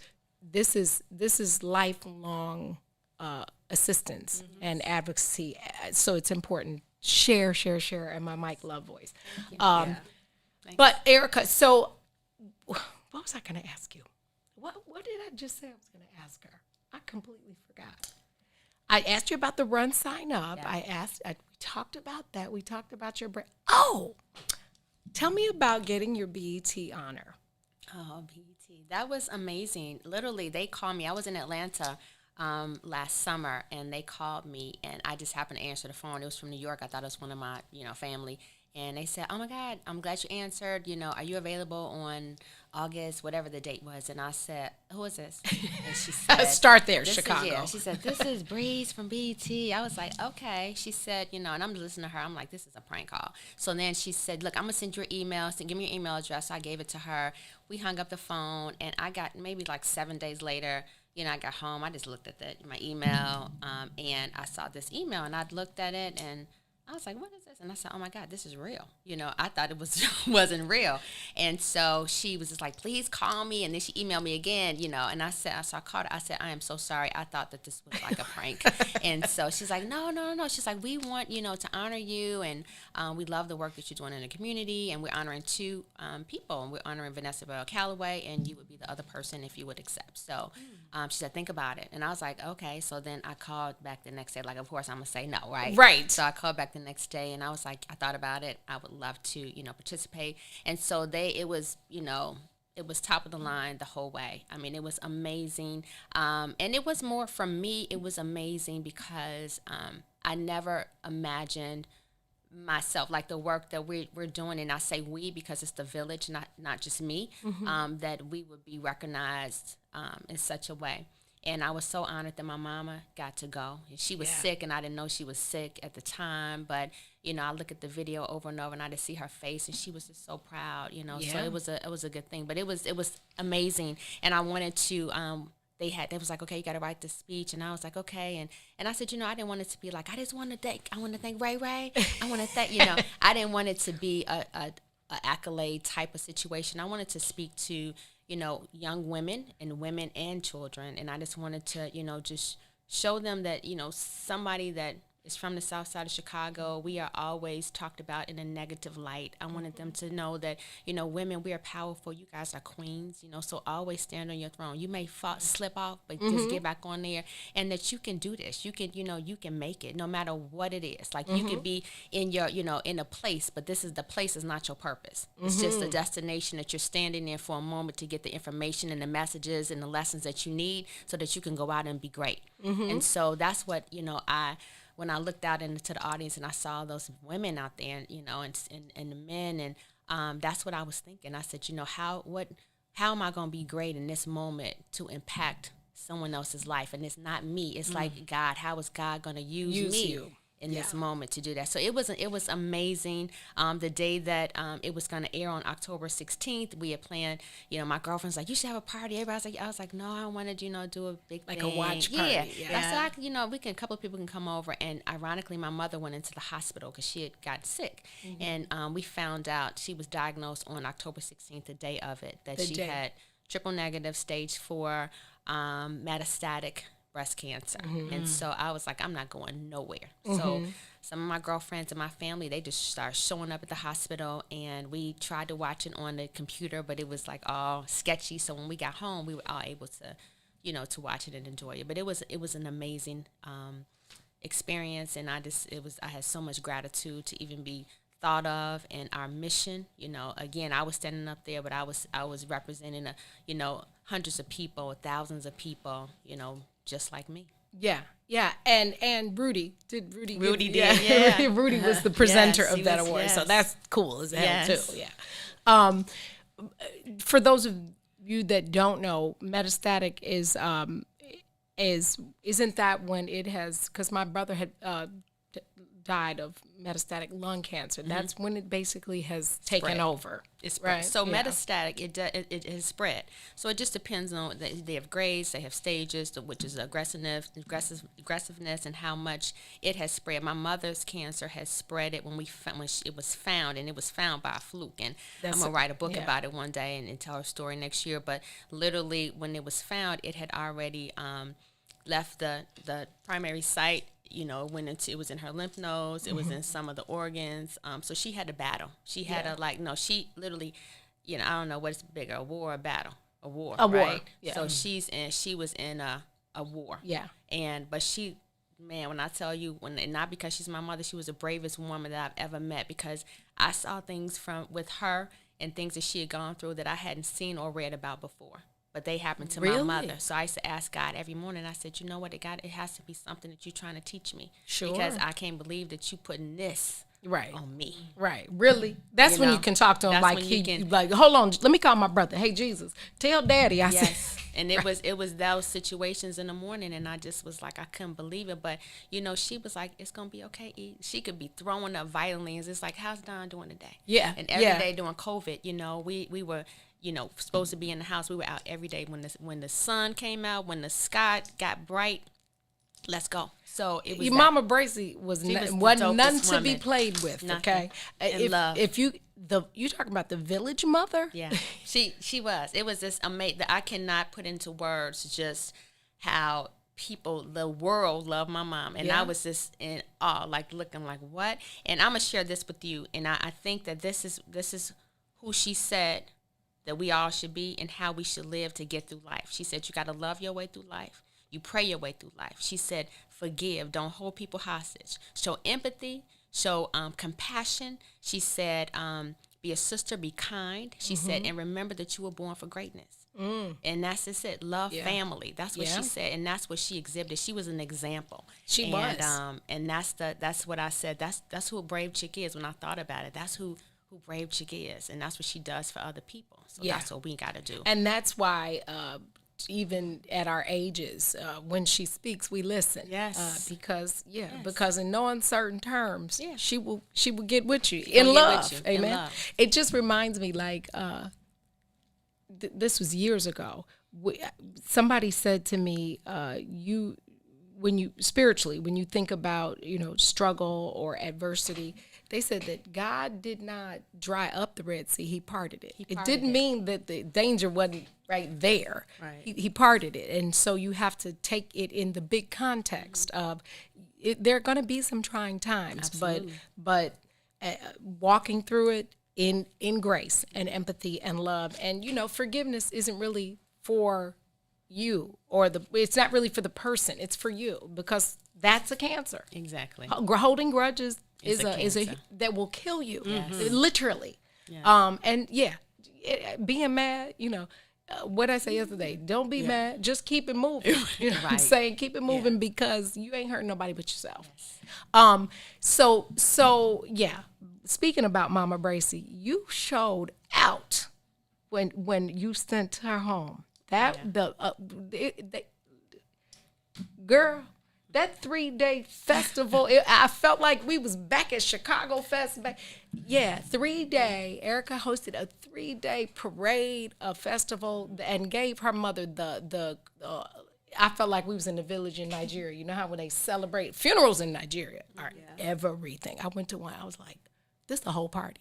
Like, they're giving animals, and I was just like, wow. When I thought they give me all the dowries or whatever you call it. But that was a wonderful celebration. And you handled that as you have handled every adversity with a swagger and a grace that most people just do not embody. And I think your walk is an example because it's in real time for all of us, whether it's cancer or my friend talked about me or I got fired, or I think just the grace and the empathy that you walk in and not just talk it is something that should be highlighted as well.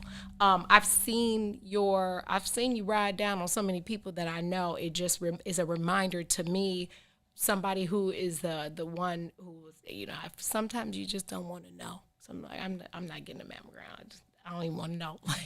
But you do want to know. Yeah. And so your advocacy for knowing your body, for using your voice, and the gift, although not wrapped in a beautiful package, it became a gift for you that kept giving, that is still giving. And so you just have to be in present.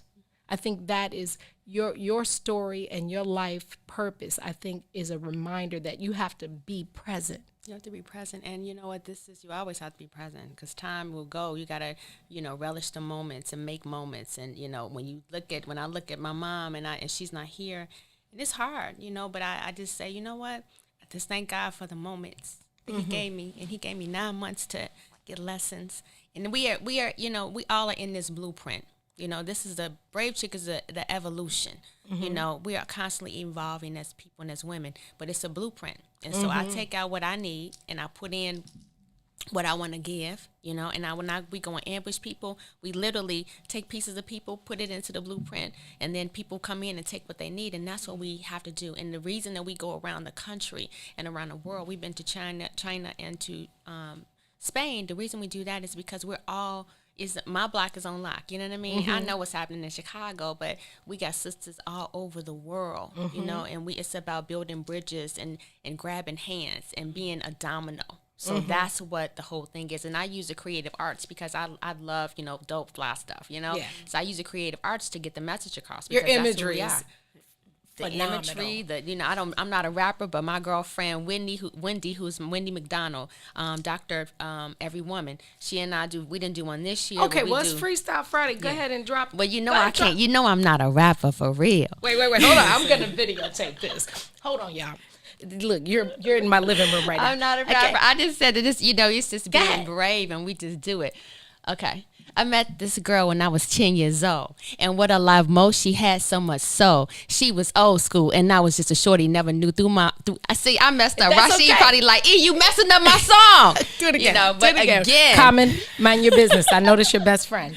He went to Luther South too, just so you He know. went to look this out, but look, it's, you know what, it's all about just being you and just getting out here and making mistakes like I just did, and that's what bravery is. So I said, you know what, I'm gonna get with my doctor. We do covers for different songs, and we did Nicki Minaj and Beyonce a couple of years ago, and we did Cardi B last week. Lord. I mean, not last week, last year, and it was her song, Press, Press, Press. We turned it into Breast, Breast, Breast. And I've gone, and I posted it. I may repost it just so people can see it. So it's literally like, what is Erica doing? But it's just all about, look, being brave is just standing on your own mountain, standing on your own platform, no matter what. Act like you dancing, you rapping like nobody is watching you, like you at home. And that's what life is about. Life is about just, you know, being the best, always walking into a room representing you, who you are. And you don't have to be one thing.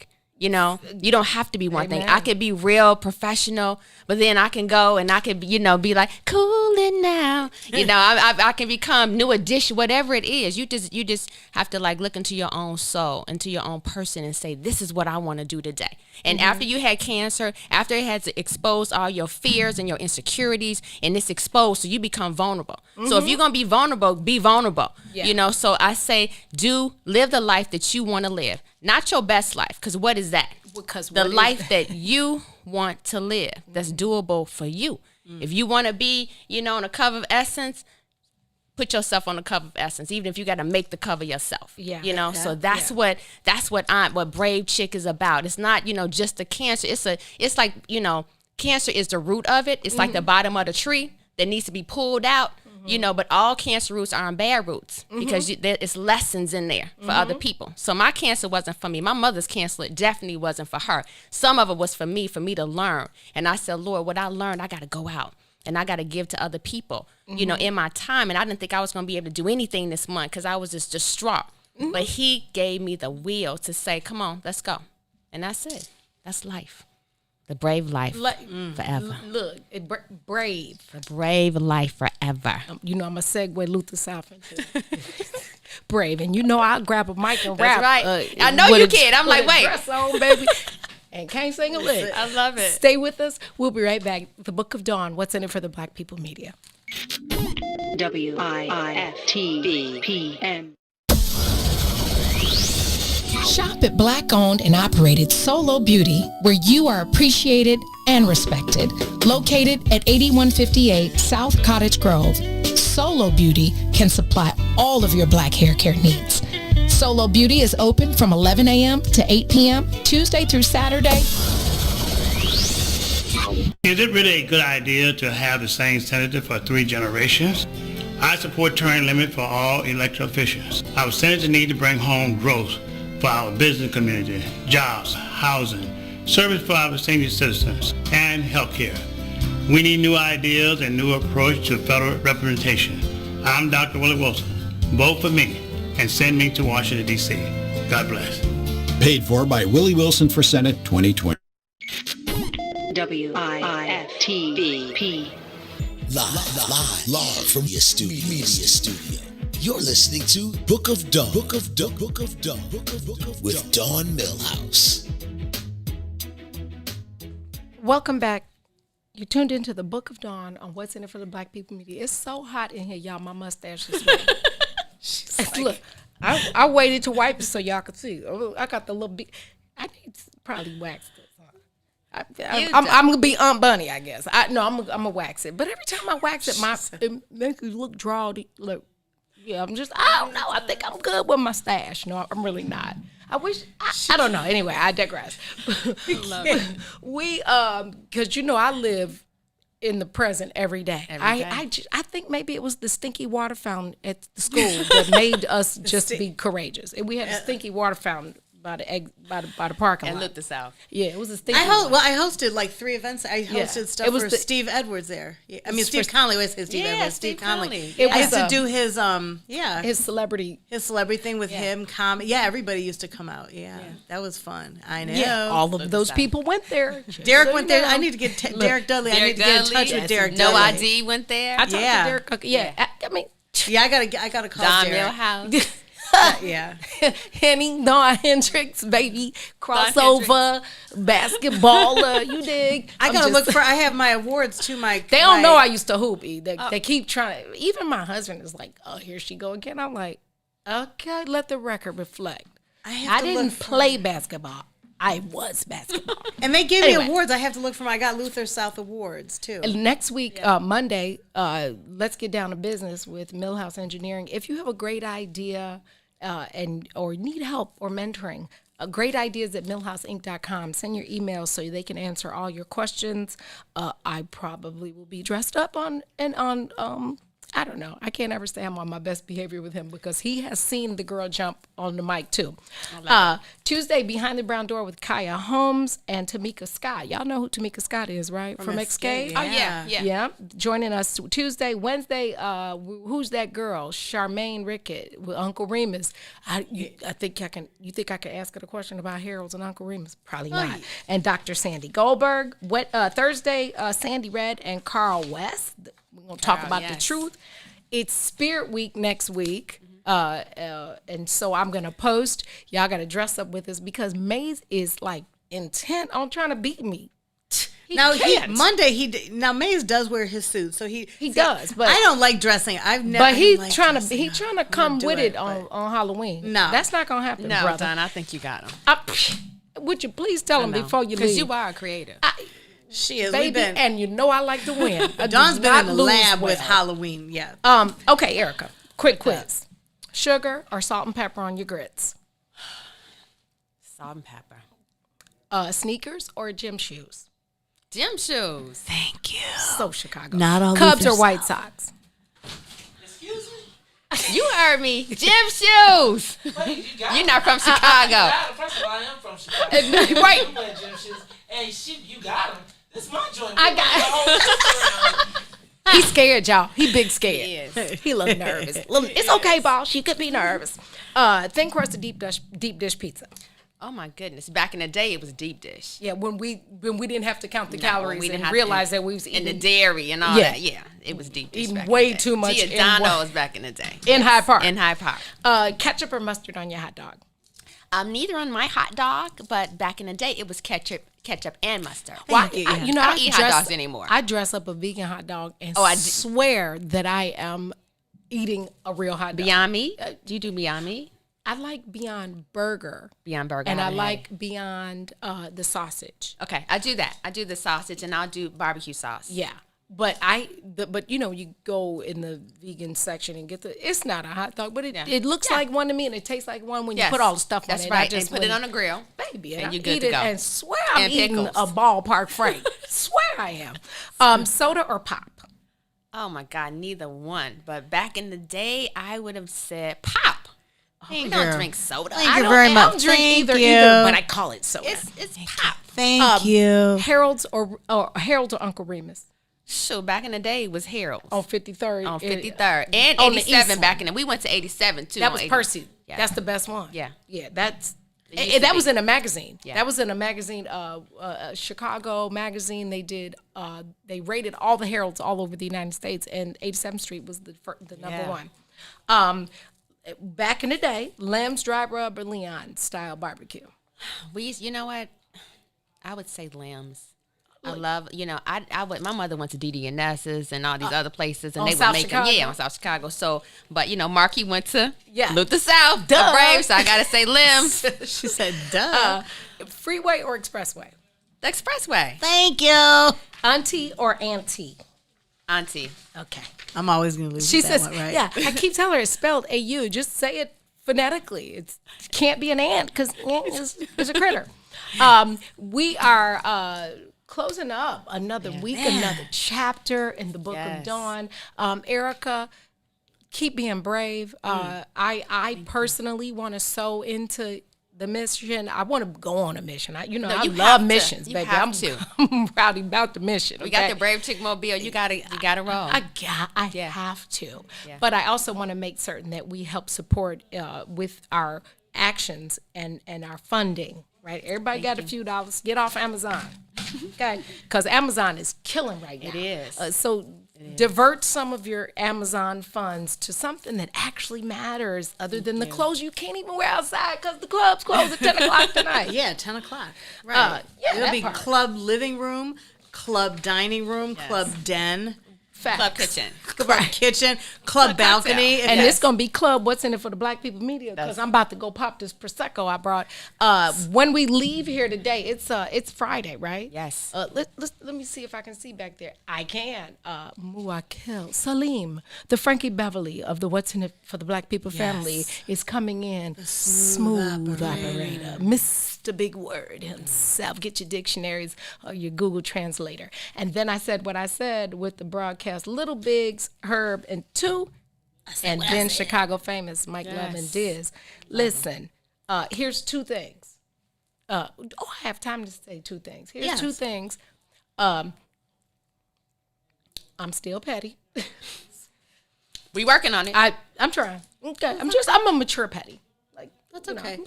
Okay, I'm okay with that. But I still care. But I'm petty. Get your petty together, okay? The other thing is support the mission of eradicating cancer, not just breast cancer. I think what stuck with me most today is that cancer is everywhere, and cancer. What you point at? Look at what? Look at the camera. What about it? I'm talking to it. You want me to look at it? Oh, he just okay, get serious. Listen, eradicating cancer is not just of the breast, it's of the mind, body, and soul. Make certain that you invest in yourself, know yourself, be true to yourself, find your purpose that is bigger than the job you do, and know that everything you do, even when she's petty, somebody's watching, somebody's listening, and that ties into using your voice and your actions to be an impact. I dare you to make a difference in the life of somebody else today. Thanks for rocking with us. Drive safely. Spending another day in the Book of Dawn. I can't wait till next week. Hashtag wear your mask. Wear your mask. The one on the top and the bottom. I'm just saying, don't be having free sex out here. That's not sexy. That's not protecting yourself. Make sure we win. When you wear your costumes and stuff, hashtag the Book of Dawn. You have to hashtag your favorite show, and you have to post it, because Maze really thinks that he's going to win. We're going to prove him wrong. Go team, go Braves. We'll be back next week with another chapter, the Book of Dawn. Walk, go run. What was it? Go run. I put it in thread. Make sure you walk. Get your walk on. What else can I say? Oh, I can say peace, and guess what else I can say?